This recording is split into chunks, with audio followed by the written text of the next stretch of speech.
All right, 6:30, we'll open the meeting. Do we have a need for executive session this evening? There's two things that I think might go into executive session, both of which are contractual items relating to the fire department. One is the possible sale efforts for our used ladder truck, and another is some discussion of our single bid on the firehouse ceiling project. Again, we can talk a little bit about both those in public, but we may want to finish the conversations in executive session. I have, Anybody else? can you guys hear me? Yes. I think maybe we ought to, I know you've got that new Kenworth truck on the regular, but there may be some things we want to discuss in executive session on that too. Very good. We'll have Chad talk about it as much as we can, maybe, but if you feel we're getting too close to any kind of line there, Dave, why don't you let us know? Okay. Move, we go into executive session for the three issues that were just talked about. Second. Further discussion? All in favor, say aye. Aye. All opposed, say no. Aye. Motion's carried. We need to amend the agenda. I don't have anything extra, Mr. Chairman. Okay, I move that we accept the agenda as written. Further discussion? Second. All those in favor, say aye. Aye. Aye. Econ Select Board meeting minutes of November 4th. Anybody have any changes, additions, or corrections? Hearing none, Joe? I have one thing. When Go ahead, David. it was, you talked about the solar money. I was only talking of going for the trails. I was only talking about the 10,000. The way the minutes read, it made it sound like I was talking about the annual income from that going to the trails. I don't know of any annual income that's been promised us. Well, you're gonna have tax money. It was Oh, just right. the way the minutes read. Okay, Tax money would be automatic general fund anyway, wouldn't it? right. Yeah. I can try to tighten that up, Dave.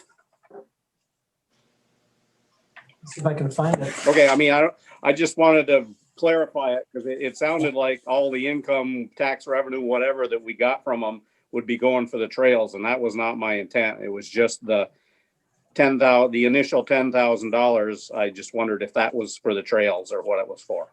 Okay, I can take a stab at clarifying that. I can Okay, present you thank you. with, I'll present you with a revision next time, but we can certainly get signatures for now on the signature page if that's all right. And here's a question. Yep, that's fine. You've got three selectmen here. Is it okay with Alicia and Dave for us to simply gather those three signatures and call that good enough? Or would you like to come in and sign those?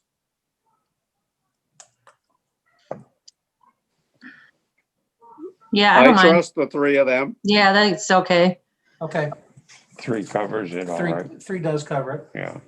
Okay, thank you. All right, next are the orders. Are there any questions on the orders? There are two original orders and two in tonight's supplemental packet, which I emailed out to Dave and Alicia about 2 or 3 o'clock this afternoon. Hopefully you got those. Yep. I noticed there was a $4,000 expenditure for Trees Incorporated for tree removal. What, I was just wondering, was that like a bid or something? I mean, that's just a round figure. Yeah. Was it for several different little projects? It is a bid. We went out to three, I think at least three companies, and this was the low bid, and it involved cutting trees in several areas in town, some of which were at the rec area near the swim area. Yeah. There was one big one, a 30-inch pine on Mountain View, a 60-inch oak on Sangamon Road, and Old Hubbardton Road had a 48-inch pine and a 24-inch cedar tree. Well, that answers my question, because Yep. I was going to also ask whether anybody else had been invited, because it's there are 2 or 3 different people in town that do that work. Yeah, I think we talked to Black Bear and Right. Valancourt as well as Trees. Is that right, Chad?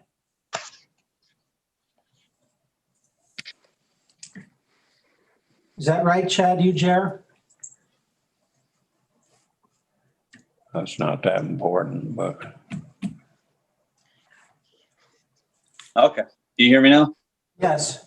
All right. Yes, we had actually four bids. Okay. As well as McCullough Brothers. Oh, and the McCulloch brothers. yeah, that's good. That at least everybody who lives around here had a chance at it. Then I see there's a vision software upgrade, another figure around 5,000. It was just a round figure of $5,000. That's quite a little money. What did they put in, a whole new system? Yeah, or- that's the second half of the $10,000 payment. Remember, Lisa Wright came by and needed $10,000 to upgrade that system, and this was the second and final payment. Okay. Yeah, that's all I had. Anybody got anything else on the orders? No way, Joe. Yep. Fast and furious. And I gather Alicia and Dave are okay with these three signing off on the orders on behalf of the full board? Yeah, Yes. Thank you. They're getting out of it easy.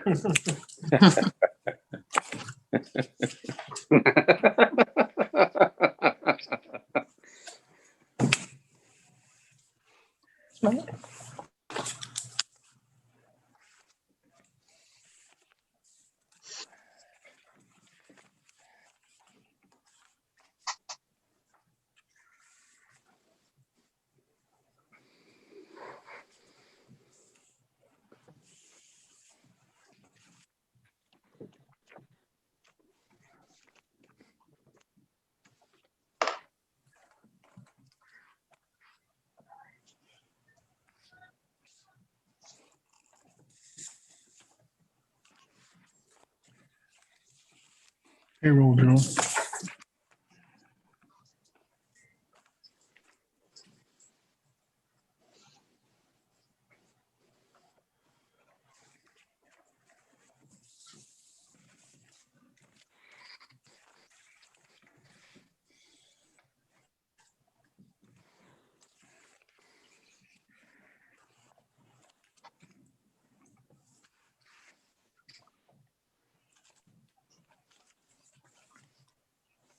Town manager's report.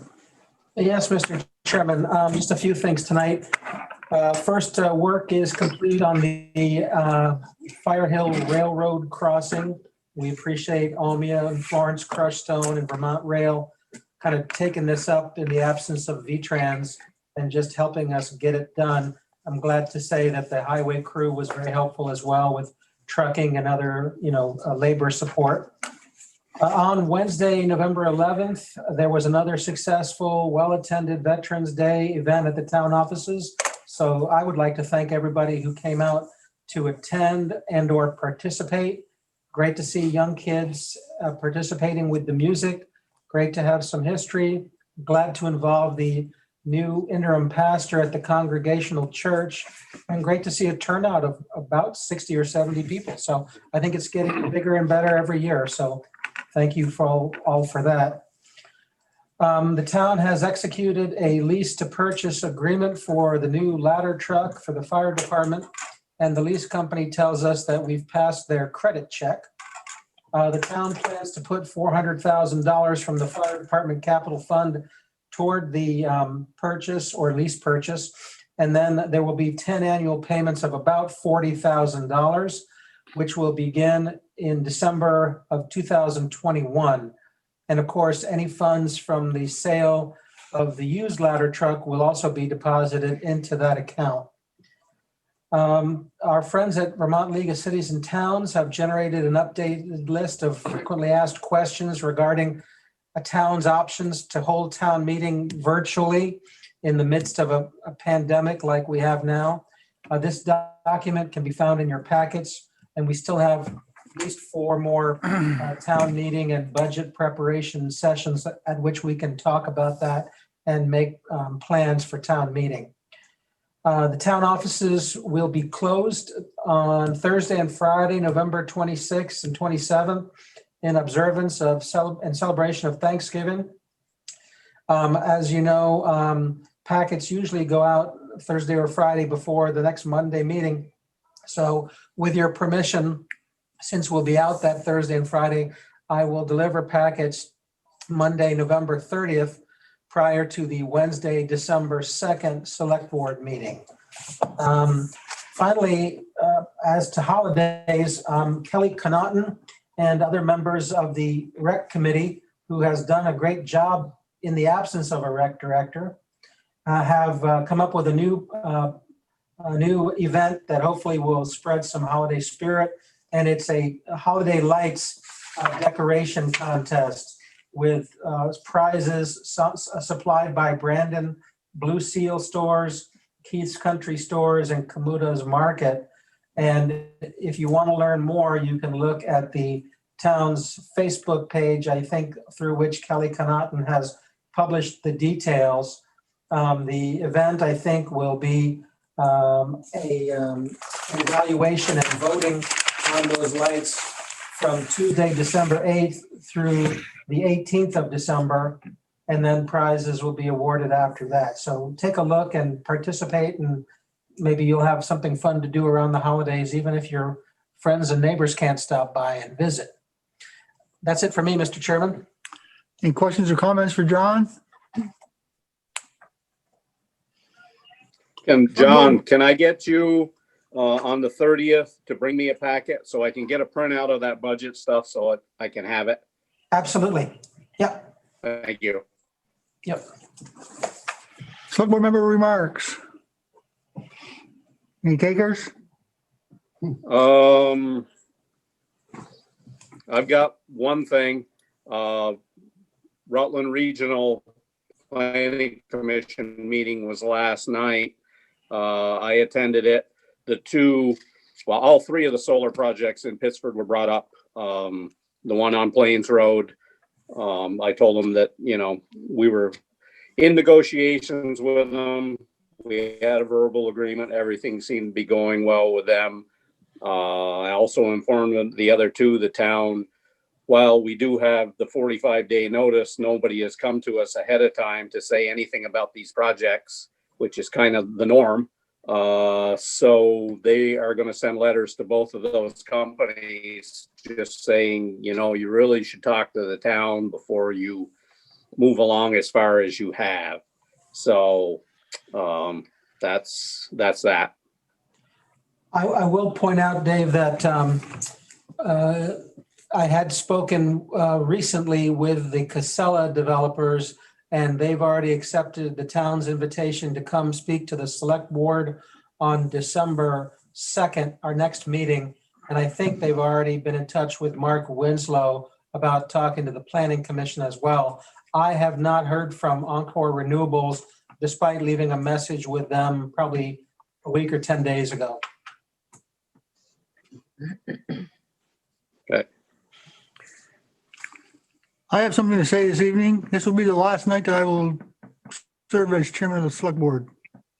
Due to some ongoing health problems, I decided that I need to take a step back, and therefore you guys will have to reorganize the board and figure out the next chair. Public comment.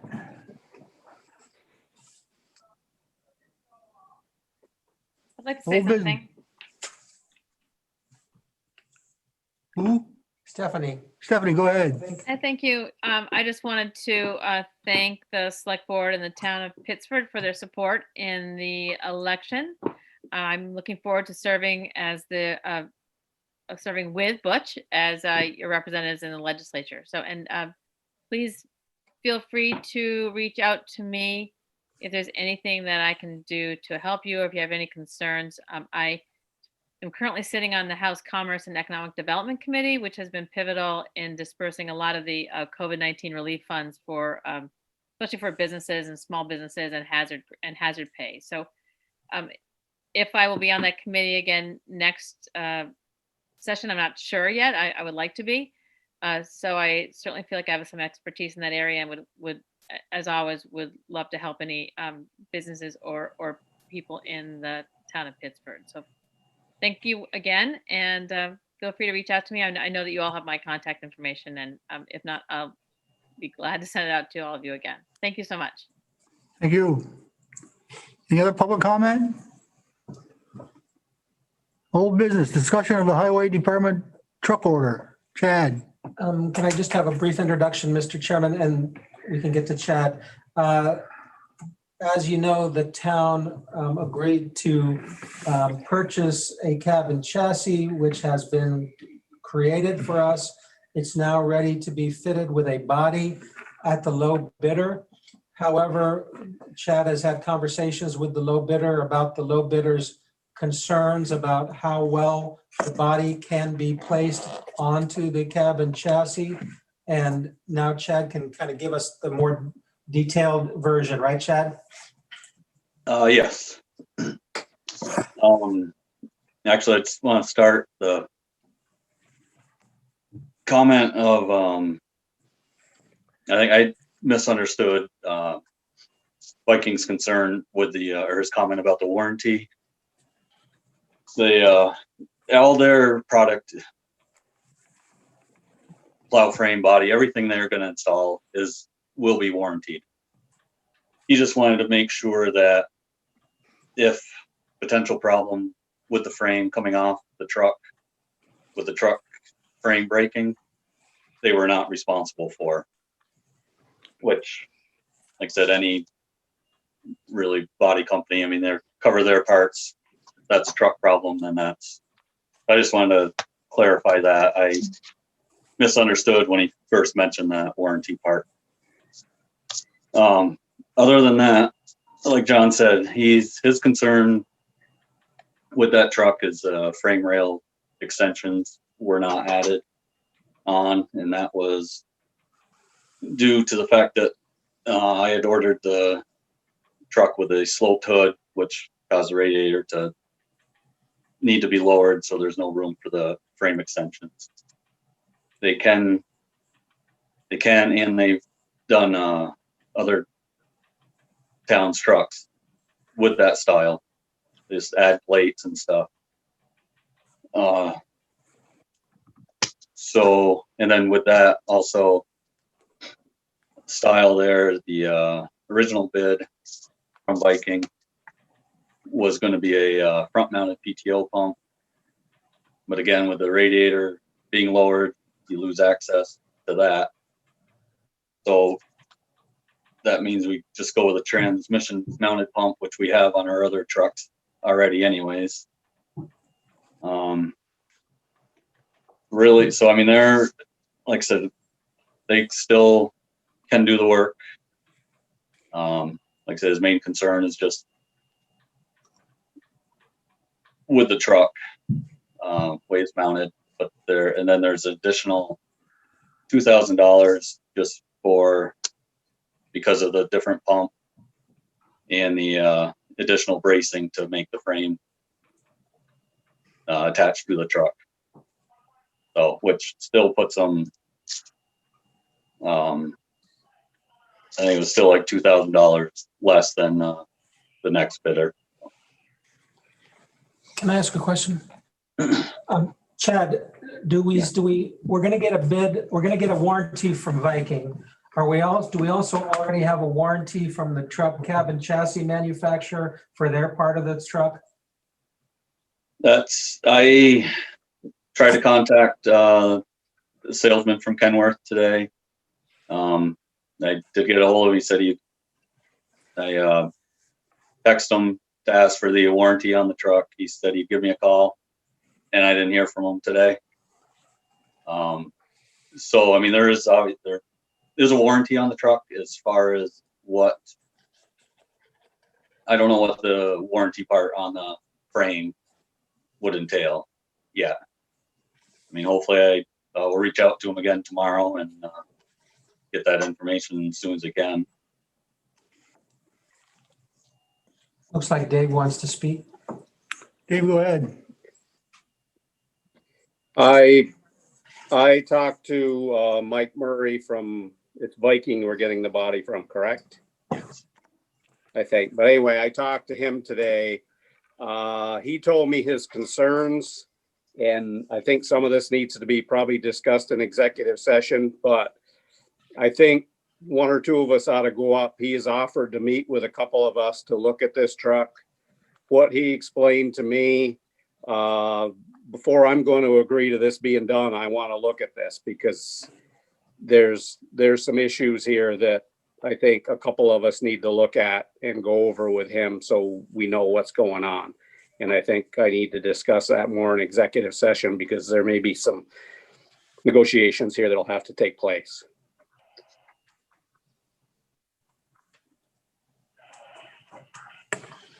Would you like to table it to executive Yeah, I session? think we will.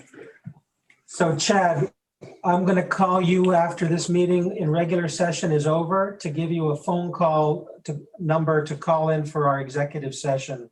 Okay? Okay. Thanks. Next is second draft review of the budget.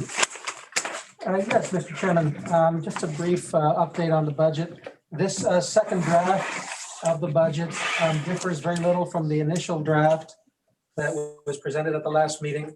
However, there are a few changes. I've plugged in some figures that were missing from transfer station revenues and zoning department expenses.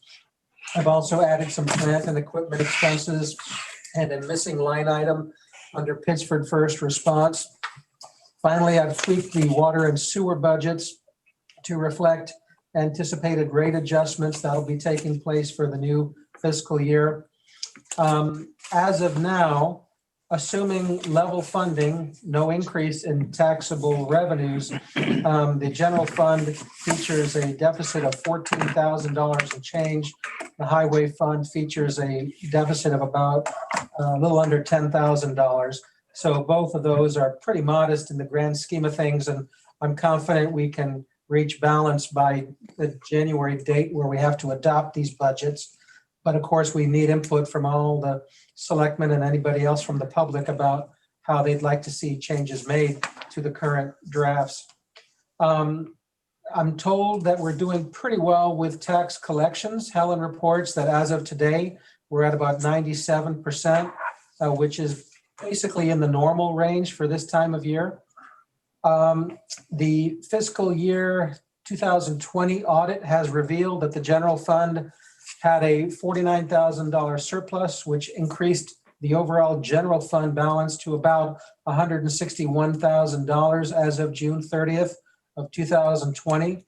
The highway fund had a deficit of $14,000, bringing down our fund balance to about $2,000. However, as you pointed out at the last meeting, Hank, the current year's highway fund budget features a built-in surplus. We knew we were getting low. So it features a built-in surplus of about $67,000.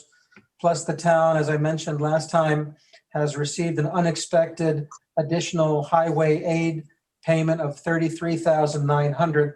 So by the end of this current fiscal year, assuming no unexpected expenditures, and that's a pretty big assumption with the highway department, we could finish out the fiscal year with a fund balance in the black to about $100,000. That's good news, but as our auditor will tell us, it could be higher, should be higher. They like to see something closer to 150, 200,000, 15 to 18% of our budget amount. So that's something maybe to shoot for in future years. For tonight, I've asked Chad, Mike Warfel, Bill Hempel, and Bob Foley to be in attendance to discuss their work plans and proposed budgets. As I've mentioned before, we have a union contract, so that sets us up for another 2% wage increase. And this year's health insurance premium increase is 4.7%. Highlights of the highway budget include the fact of a $25,000 increase in the paving budget over last year, and a restoration of the full amount of $50,000 in the bridge replacement fund. We had reduced that to $25,000 last year. And finally, now that we pretty much know the terms of our Depot Hill sewer pump station replacement financing package from the state, we can plug in that new debt service into the sewer rates that need to be adjusted in these next few meetings. So we had a good discussion of that last night at the Water and Sewer Commission, and we hope to set rates for the July 1st and beyond cycle in this next meeting in December with the help of Otter Creek Engineering. So that's pretty much my budget update, Mr. Chairman. Any questions on the budget? Well, the water and sewer rates take a much of a hike, or are they gonna stay pretty much the same? Or The problem really is that the sewer system has very few customers and still has lots of overhead. I don't know. And we're adding a $25,500 payment every year going forward. So yes, if we're going to do the things that the auditor and the state has told us we need to, which is to add that item into the budget and to start at least making modest payments back to the general fund, that yes, we're looking at a substantial increase in the sewer side anyway. All right. What we might be able to do, since the water fund is in pretty good shape, is maybe slightly reduce water rates as something of an offset against the Right. pain that you'll feel on the sewer side. All right. But stay tuned and we'll have more information as we hash through that. We're looking at every way we can find savings on the sewer side and also meet this new debt service. Any other questions or comments on the budget? Highway Department work plan. I don't know, you want me to read through it or just? Why don't you tell us what are highlights or changes from the normal routine stuff, Chad? Well, starters, for paving this year, like 3 miles left on Whipple Hollow Road. Finish that, as well as Murkowski Road and River Street. What I believe has been about close to 20 years since that's been touched. But and then another project is for next spring. There's a section of Adams Road that needs to be should be reconstructed about 100 feet. There were 1 lane before that's due for pavement, just to build that up and get that in better shape. That would probably be one of the big ones, and then that's one of the big ones. And again, we'll apply for some grants for our ditches and erosion control that we've been doing.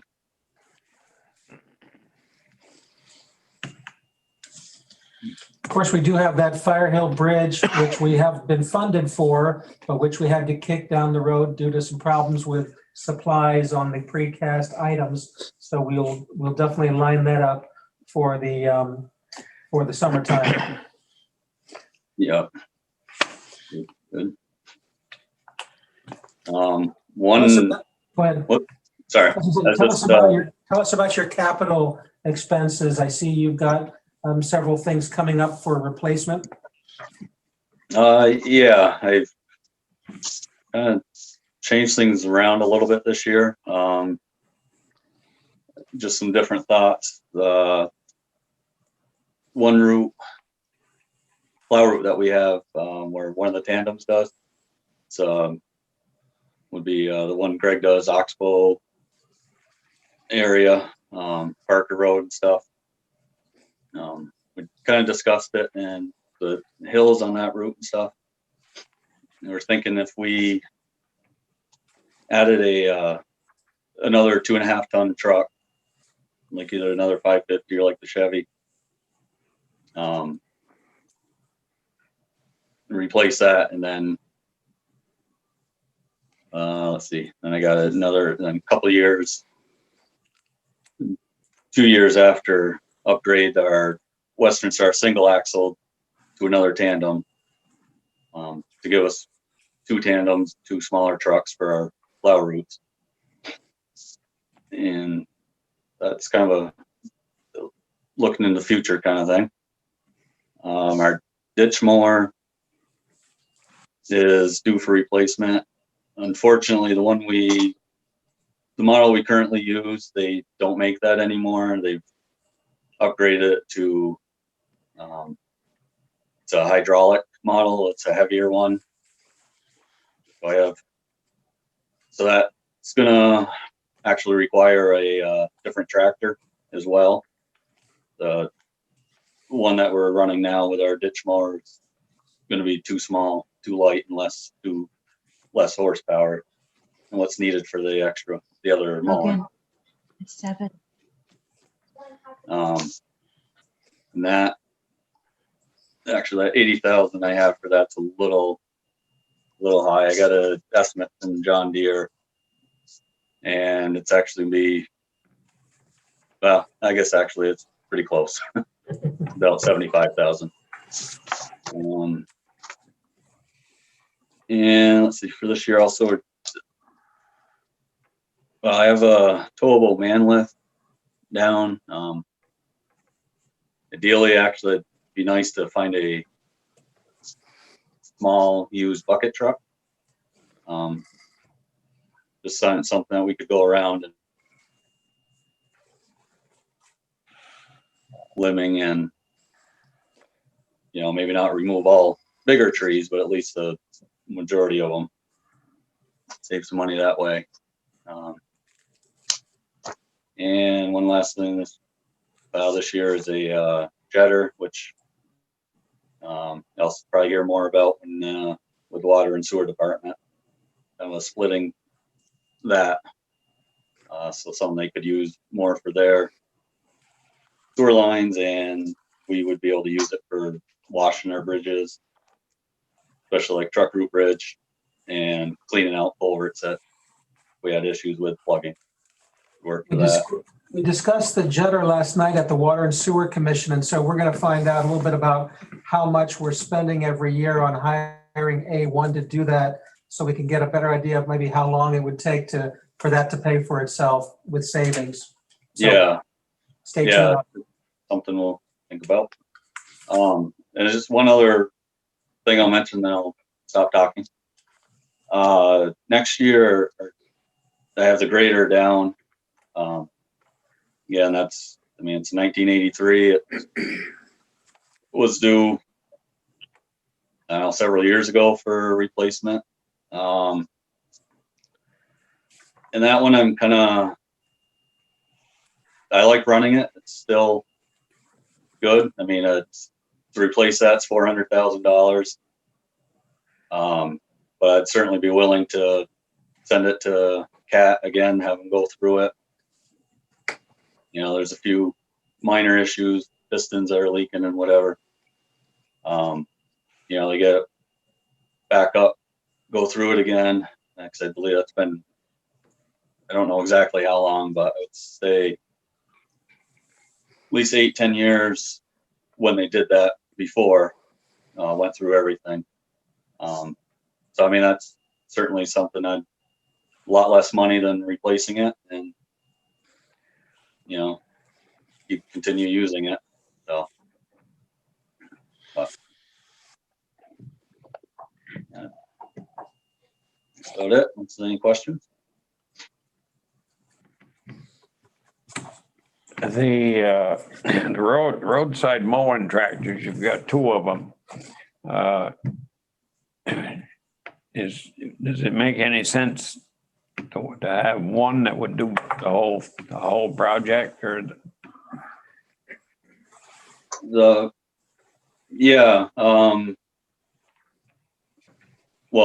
the Ford with the Armor that we have, that one's, we're pretty much kind of running that until we can't run it anymore. It's still working. We're still keeping it going.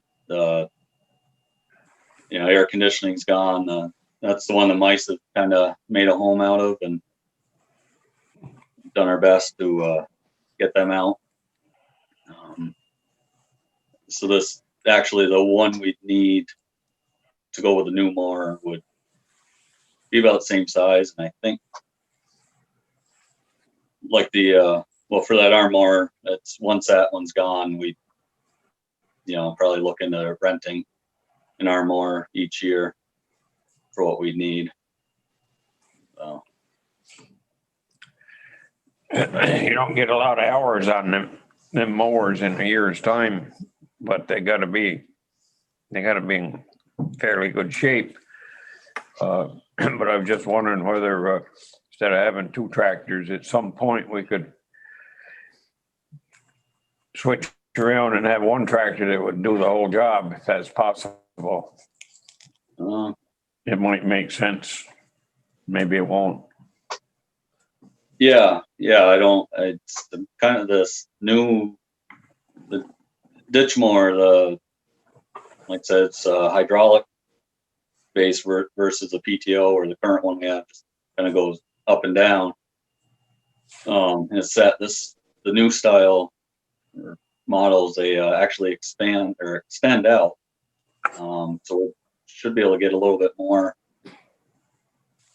I think we'll be able to get a little bit more mowing done with that. So, we might be able to get away without having the arm mower, replacing that.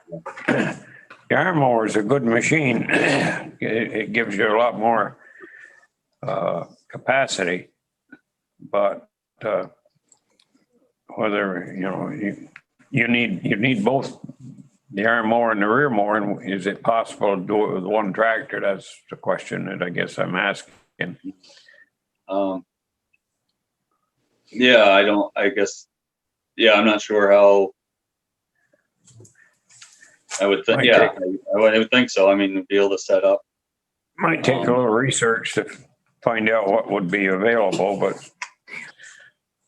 We did have our ditch mower on the Ford with the arm mower one year.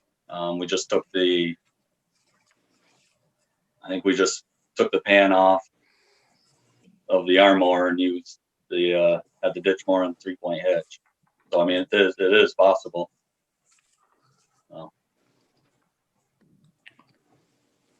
Any other questions for Chad on his work plan? I don't know. Yeah, I do. Yeah, going back to these Go ahead. mowers, one, we've talked before that you really don't want a modern tractor, but that's just my opinion. The other thing, I used to have one of those hydraulic driven push hogs, mowers, however you want to call them, that did extend in and out. I think something you need to be, unless they've changed the way that was set up, there was a counterweight. And that counterweight, as the mower, say, goes to the right, the counterweight goes to the left. And with you mowing on a roadside, if that thing's going out and a car doesn't see it, I'm not sure that's going to be very good. So unless they've changed the geometry of them, I guess with your arm mower, I would question whether you really want the other mower to be able to go in and out. Just my opinion. The one I only got one price just to get a rough price. That's from John Deere or Mountain View. It's a Rhino mower. And that, reading through that, the counterweight on the side is actually the hydraulic tank. It's on the back, 60-gallon tank. And I remember reading it's fixed there. So that doesn't move. Oh, okay. On that model. That one stayed fixed. Where, it didn't slide out into traffic. Okay. But that's the only one I've gotten into so far. I just go on to the highway. Maybe they've been able to change the way they work. Yeah. Let's go on to the highway budget. I just see that being pretty dangerous. Yeah. I think we kill that pretty much. Let's go on to the highway budget presentation. Well, I think we Did a pretty good overview of the highway budget, but go ahead, Chad. Do you have anything else you wanted to mention about the budget for this year? Yeah, actually, just wanted to mention West Creek Road. Obviously, grants aren't available this year. Last year I'd gotten the price for grinding. We got the final mile from where we ended up to the Proctor line. And we've gotten a price for grinding it, which was roughly about $12,000. And then I guess that was just wondering about, getting that in, because that section's in pretty rough shape. This summer we did quite a bit of patching, leftover hot mix. We'd run down, we hit worse spots, but it seemed like you fixed one spot, 10 more holes appeared. That's one thing I didn't mention before, but it's just that. Actually, one other thing, sorry, is Oxbow Road. I don't know if that's, I did get a price for the chip sealing on that, and I shared that with John today. Yeah, they've got it in their packets. I think it's in the neighborhood of $43,000 to chip seal it, which is kind of the low-cost paving alternative to actual reconstruction. And then I Right. think you have another price on simply mixing wrap recycled asphalt or recycled shingles as an alternative to that, which is, I think, in the neighborhood of half of that, $22,000 or so. Is that right? Yes, correct.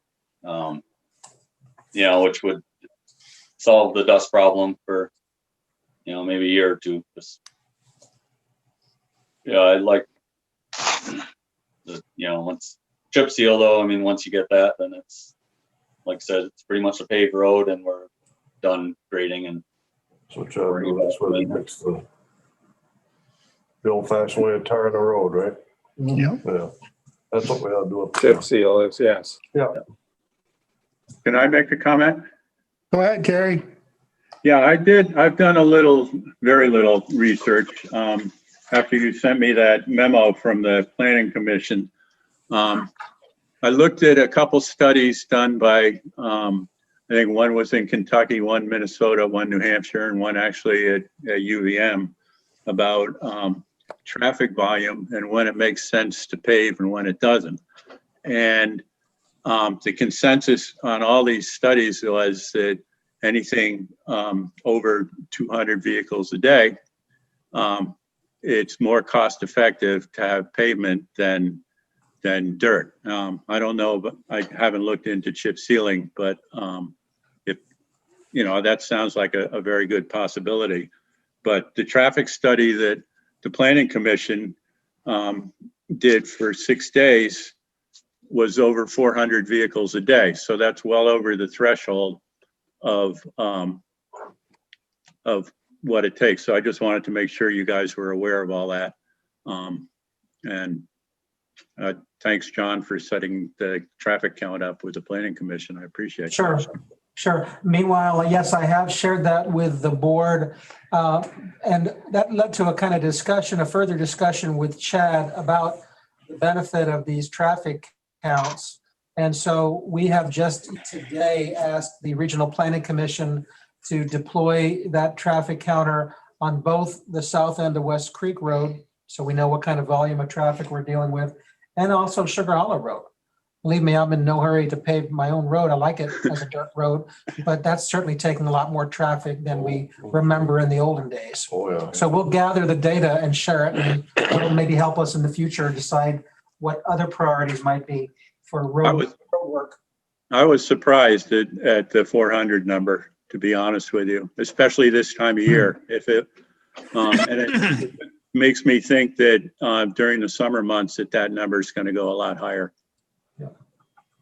Not really. So the question, I guess, then becomes, if we like the idea of doing the chip seal, which is again, a relatively lower cost paving alternative to actual reconstruction and blacktop on the road. The question is how to accommodate that in the budget. And obviously, if we're talking about a $350,000 paving budget, we could possibly, shoehorn Oxbow in, but maybe we'd be losing a portion of Whipple Hollow or some of the other roads that Chad has in mind for this year. And that's, again, a discussion that will have to play out in these next 2 or 3 budget discussions before you adopt the budget. Can you move that counter around to the different roads just for comparison?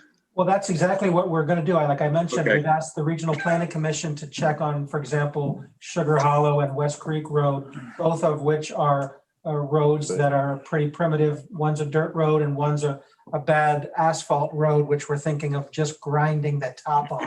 So Right. we're going to be looking at other roads that might need some work.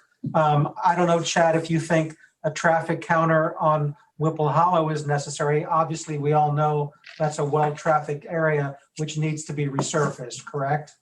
Yeah, I don't think it's worth putting the counter on that. So, Yeah. you know. Anything else for Chad on the highway? Budget presentation for the police department, Mr. Warfel. Yeah, Mike Warfel, he's presented us with his budget numbers. They're included in your draft. They appear on pages 6 and 7 of your budget expense package. And perhaps Mr. Warfel would like to talk about the budget or answer any questions we might have. Do you have anything you want to say, Mike? Yeah, after the first of the year, I'll be up to full capacity. My last officer will be all certified and ready to go on the street. And the only thing that I see that we need to make a replacement on, is portable radios. Mine failed this year. I took it up to the shop to get it fixed and they said there's no life left in it. I did come to John, and we are replacing 2 this year.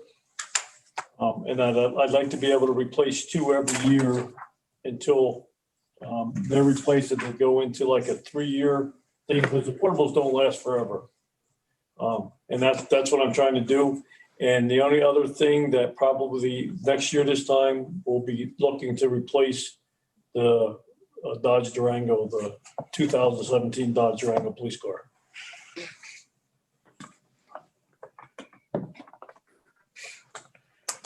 Comments or questions for Mike? So the new officer is young Dave Sulia Jr., correct? Yes, Fantastic. a little bit of nepotism. Yes. Good. All right, on to the fire department budget presentation. Bill Temple. Good evening. Our normal budget, we pretty much level funded it this year. We figured we're in pretty decent shape, and with everything that's going on, we figured it would be a good year to do this.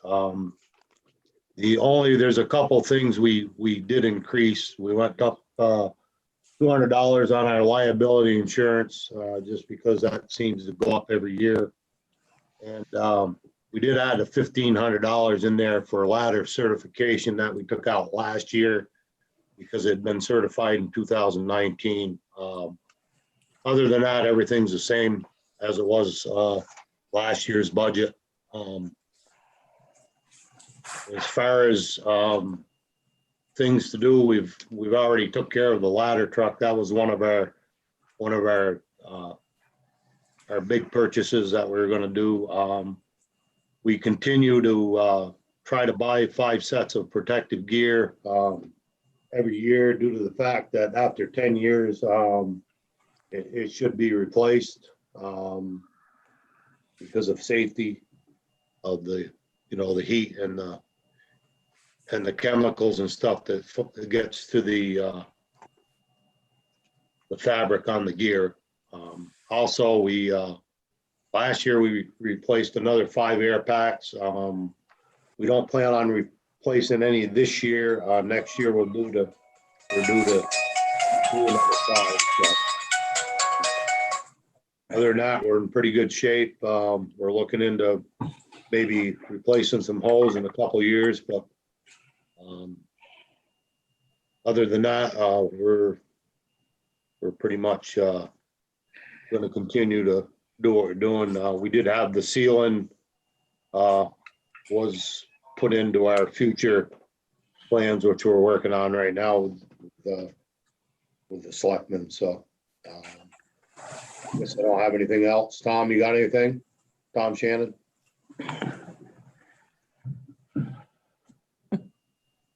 And that's it, I guess. I guess my question would be, I think it's admirable to shoot for level funding, but the ladder truck purchase was an eye opener. We're putting $80,000 into that fund every year. We've talked about increasing it. Do we have maybe a consensus or a suggestion about how much we should try to add to that budget?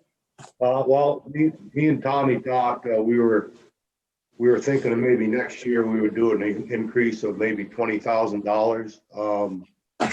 We wanted to hold back this year because of the COVID thing, and things are pretty tight for a lot of people. So we were thinking maybe next year going up $20,000 and go from there.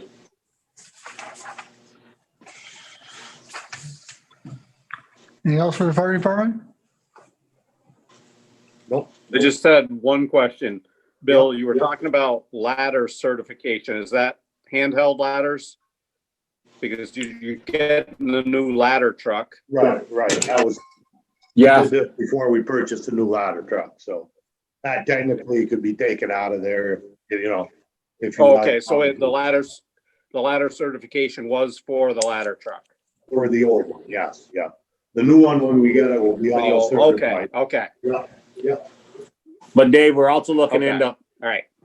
Dave, we're still looking into hose certification and ladder certification to have a company come in and test all our hoses and test our ladders, our ground ladders, not the ladder truck. We're Ground starting to ladders. research. We're Okay, starting to all right, research yeah. that now.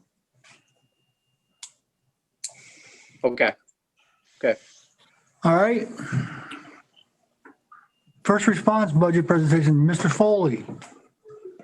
Can I just start, Mr. Chairman, by saying, before Bob talks, obviously, we're in the first year of them being a part of town government, a department of town government. We did our best to estimate what their needs would be with conversations with their leadership. We're only about 4 or 5 months in, so it's hard to know how accurately we've guesstimated. But with all that being said, Bob and I did meet, and basically we have proposed a budget kind of very similar to the guesstimate we did last year. Is that fair enough, Bob?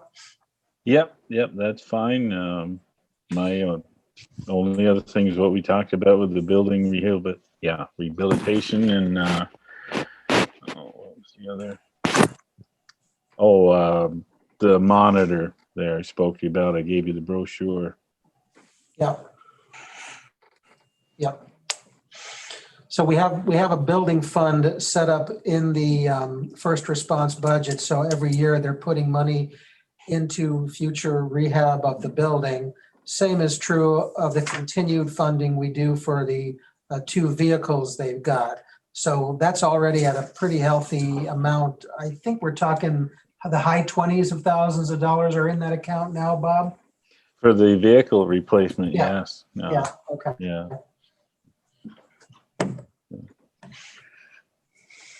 And both of those are okay right now. And so we can keep adding to that. Down the road, eventually we will have to do something, but it won't be anything right away.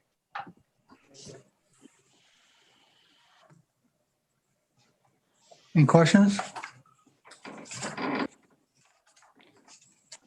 I'm going to skip over the work at the firehouse and go to the review of the residents' request to address safety on Route 3 corridor. Yeah, Randy Ray, I know, is among the group of people wanting to talk. I don't know if there's any of the other neighbors, but several of them have been in touch with me pretty much about the same time saying, boy, we've got a dangerous intersection at Vermont Route 3, Stevens, and Gorham Bridge Road.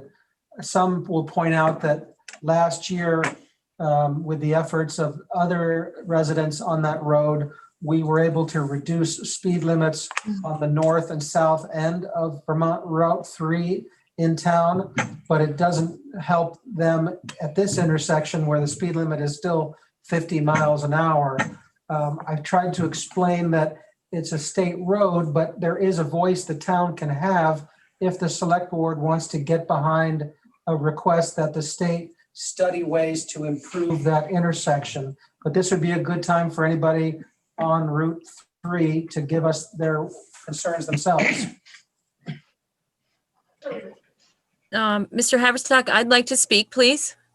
Yes. Can you hear me? Okay, this is Randy Ray. I live on Gorham Bridge Road, right on the corner of the curve. And I do have to say they did a great job paving, and they even put in nice signs that say curve ahead 35 miles per hour on both ends of that curve.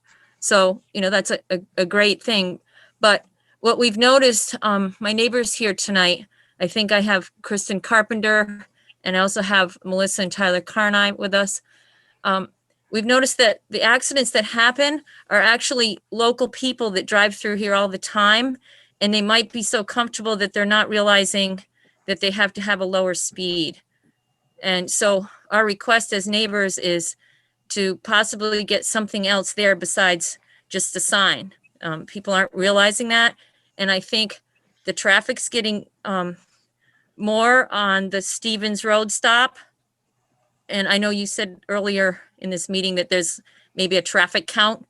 Maybe somebody could do that and see if that count could be enough to have a stop sign put in on Route 3 when those two, you know, Stevens Road and Gorham Bridge Road are stopped already. If it would be nice if Route 3 could also stop so that any incoming, oncoming traffic, they'd all be stopped. That would be my first request. But if not, maybe just to protect my home, somehow the guardrails could be extended to be more in front of my house, not just on the side of Route 3, on the corner of Gorham Bridge Road and Route 3. Right now, my husband's parking his truck in front of the house, so I feel a little more comfortable. But it'd be nice if I could find some support with that. And if not, I might just have one of the local construction companies put a stone wall there so that I'm sitting in my living room and I'll feel a little more comfortable.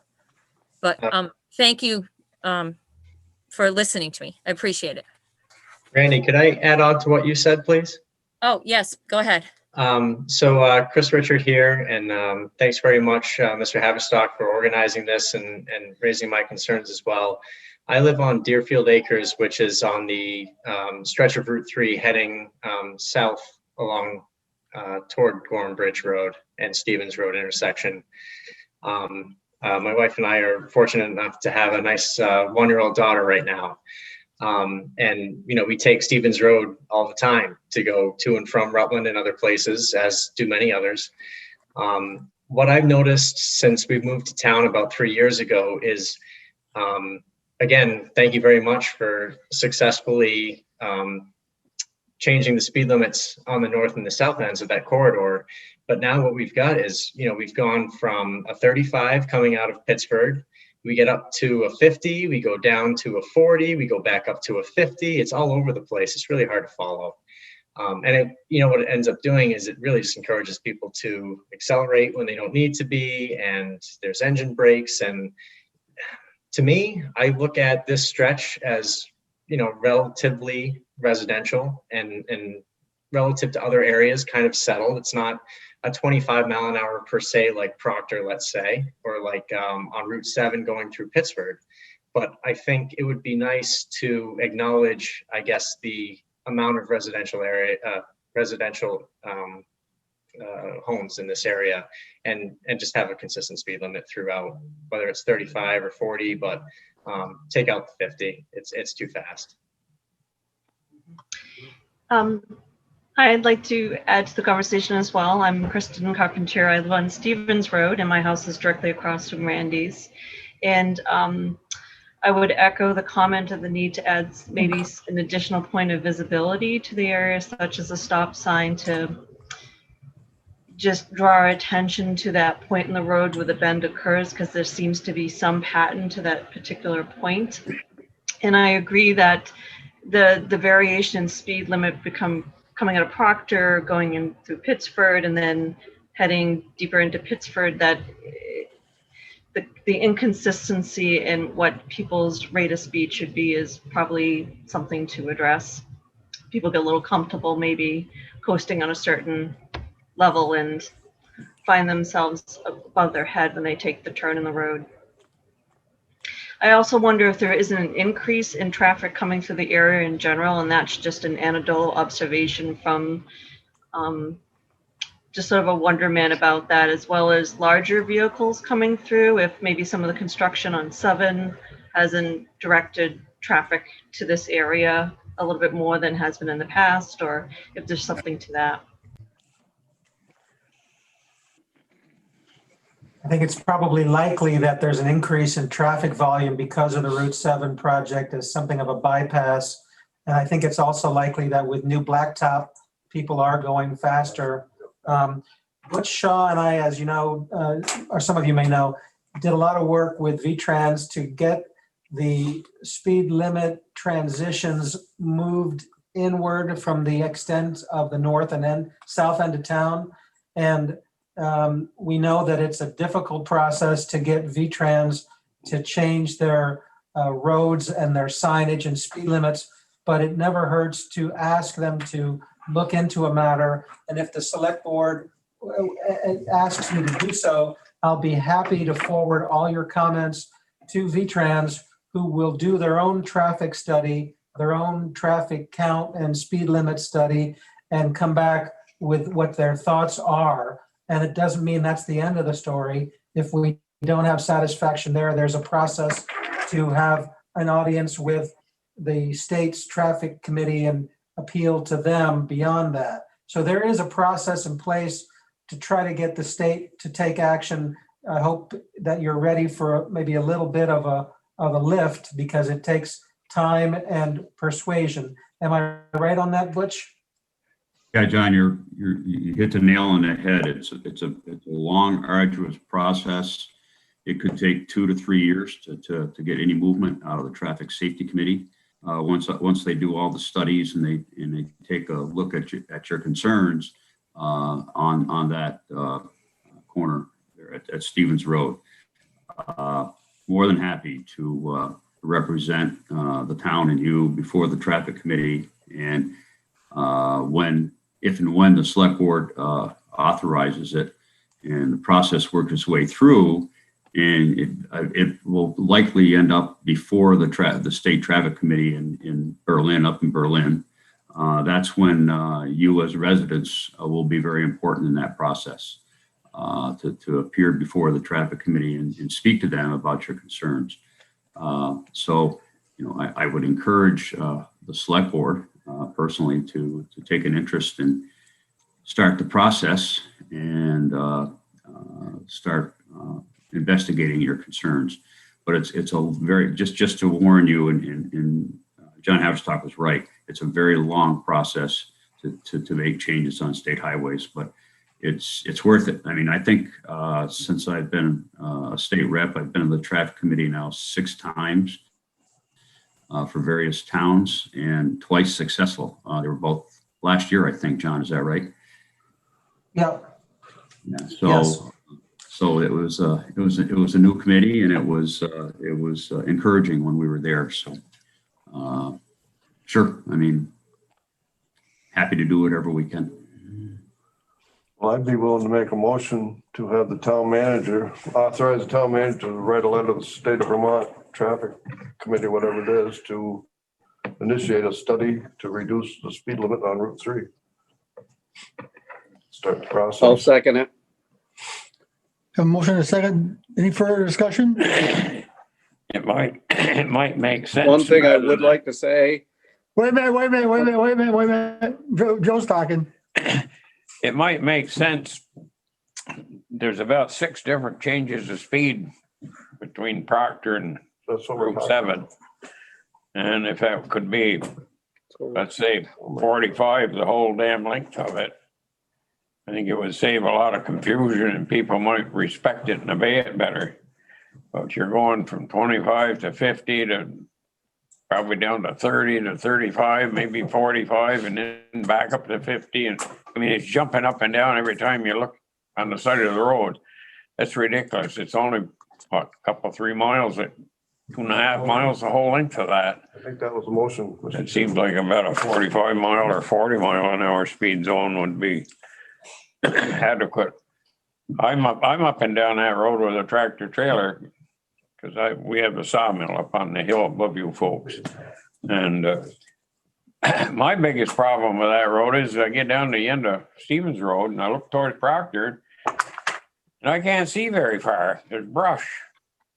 I don't know whether I don't think it would hurt anybody's yard to trim them trees back up towards Pittsford more, where you turn to go up towards the Corn Hill Road. If you're going south on Route 3 headed towards Proctor, the brush along the side of that road, if that were cut, you could see around that corner. It would make it a lot safer. If you want to swing off Route 3 to head up the Corn Hill Road, when the leaves are on and the weeds are high, you can't see around that corner very far. If that was cut back, I don't know how wide the right of way is. You would have to maybe make a deal with the landowner to make him happy. Let's take care of one problem. Let's take care of the problem that we're discussing. Mr. Chair, But if the brush was trimmed, that would help a lot. Butch, go ahead. I was wondering if the motion Tom made just related just to speed only, and I'm wondering if it's safety improvements along the Route 3 corridor. To initiate the letter for safety improvements on Route 3 to include speed limits. That's what the letter will say. Yes. That's what we've been talking about the last 10 minutes, I think. Yeah, I know, but we also been talking. All those in favor? We had Dave Mills. Sorry, Dave, go ahead. I didn't see you. No, that's okay. The only thing I was gonna throw out was, I think the people that live there, I mean, this is all good, but I think the people that live there, once the bridge project starts by the mobile station, I think there's gonna be an awful lot of traffic on Gorham Bridge Road, because people are gonna shoot off Sharp Corner by Kamuta's and go that way to avoid that. So it's gonna be a number of years before that area begins to settle down at all. So if, the faster we can do this and get something going there, I think the better for those people. Definitely. We have a motion and a second. All those in favor say aye. Aye. All those opposed say no. Motion unanimously carried. Just so you know, everybody, I will copy each of you in the letter I send to V-Trans so you can know what's happening and who I'm in touch with. Thank you. Thank you guys for coming in. Review the bids to perform sealing work at the fire station. Yes, Mr. Chairman, we had one bid in response to our advertisements in the Brandon Reporter and Rutland Herald seeking work to raise the ceiling at least in a certain section of the firehouse to accommodate larger trucks that are barely able to get into a couple of those bays. And I think Chief Hooker would like to discuss the matter further in executive session. I would. Okay, we'll table that and go into executive session. Review status of properties with junk ordinance violations. Yes, I don't know if Greg Hiltz is with us tonight. Don't see him. I don't see him, but suffice to say, he's been in touch with me with his longstanding concerns about 4 properties on Fire Hill Road that owned by Wayne Forrest, the senior, Wayne or Artie Forrest, the younger, Ashley Forrest, and Robert Stocker. We've been in touch with all 4 homeowners. We've had initial cooperation from both father and son Forrest and from Ashley. More recently, we've seen some definite backsliding on the Ashley Forrest parcel. She had called me a couple of weeks ago after receiving a letter from me promising to clean up the mess in her yard. As according to Mr. Hiltz, it hadn't yet been done. I've been there about 10 days ago and it still needs work. So other than, working cooperatively with the people, the only answer is to start writing citations. We've tried the honey approach, and I think Mr. Hiltz wants us to start using some vinegar, and I think that's what he would have advocated for tonight. I think it's time. Yep. In some cases, it's number of unregistered vehicles, and again, in the Ashley Forest situation, it's the just mess in their front yard. Let's move ahead, John. Okay. Go start it. Next is a 45-day notice of solar project on Kendall Hill Road. Yes, I don't have much to say about either of these next two items, other than in your packet, you will see the 45-day notice, the diagrams of what these proponents have in mind. And as you know, we're going to be hearing from the folks involved with the Casella project off Parker Road at the December 2nd Select Board meeting. We will continue to try to reach out to Encore and encourage them to come before the Select Board as well, hopefully at that same meeting. Okay, I think we got everything taken care of on our open meeting, don't we, John? I believe so. I think so. Thanks everybody for coming. We appreciate the effort. Can I say one thing? We're going to expect Dave Mills and Alicia and Chad to call in to the number I gave you earlier in email for a private teleconference. I'm going to call Chad Ujair now to give him that call-in information.